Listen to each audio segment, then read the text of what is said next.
আমরা যে জমিগুলোতে ধান আবাদ করি সেই জমিগুলো দেখতে আসছিলাম আজকে, যে ধানের কি অবস্থা বা ধানগুলো ঠিকঠাক হচ্ছে কি না। তো গত দুদিন ধরে অমল বলছিল যে ধানগুলোতে একটু জল দেওয়া দরকার, সেচ দেওয়া দরকার, কারণ এখানে হুটহাট করেই জল কমে যাচ্ছে মাটিতে। জল কমে যাওয়ার একটা বড় কারণ ইদানিং দেখলাম যে মানুষজন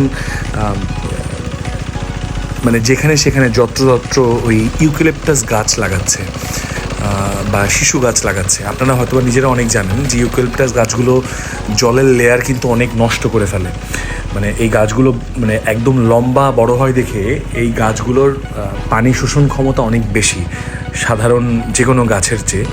তো এই গাছগুলো ইদানিং কিন্তু আমাদের দিকে বেশ ভালোই ক্ষতি করছে। এই গাছগুলো খুব তাড়াতাড়ি বড় হয়ে যায়, লাগানোর 1-2 বছর বা 3 বছরের মাথায় এই গাছগুলো বিক্রি করা যায়। এই জন্য মানুষজন অনেক ইন্টারেস্টেড হয়। তো যেখানে সেখানে দেখি যে এই গাছগুলো লাগানো হচ্ছে। আমাদের এখানে পাশেও বেশ কয়েকটা জমি, মানে কয়েক বিঘার জমিতে শুধু এই গাছই লাগানো। তো কমার্শিয়াল আসপেক্টে এগুলোর ভ্যালু আছে, কিন্তু সেগুলোর প্রভাব কিন্তু পুরোটাই পড়ে কৃষকদের উপরে। তো এই কারণেই মাঝে মাঝেই আমাদের জমিগুলোতে সেচ দিতে হচ্ছে।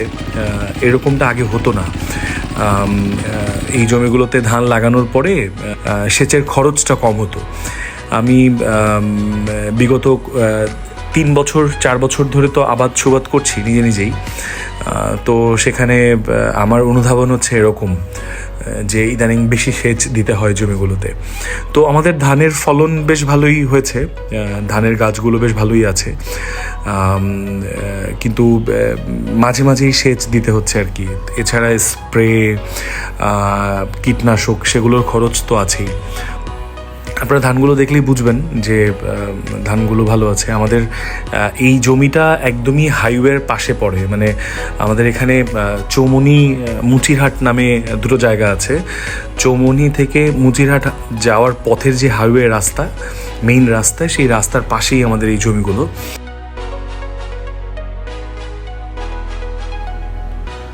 তো যাই হোক, মানে সব কিছু মিলিয়ে আবাদ তো আসলে করতেই হবে। কৃষিকাজ বা আমাদের আমরা যা যা ফলানোর চেষ্টা করি সেই কাজগুলো চলতেই থাকবে। এটা হচ্ছে আমাদের এই জমির মধ্যেই ছোট একটা পুকুর, 10-12 শতাংশের একটা পুকুর। এখানে প্রত্যেকবারই মাছ ছাড়তাম, মাছ চুরি হয়ে যেত। এবার মাছ ছাড়া হয় নাই, তবে তারপরেও কিছু মাছ আছে। সব কিছু মিলিয়ে আমাদের ধান এখন পর্যন্ত ঠিকঠাক আছে।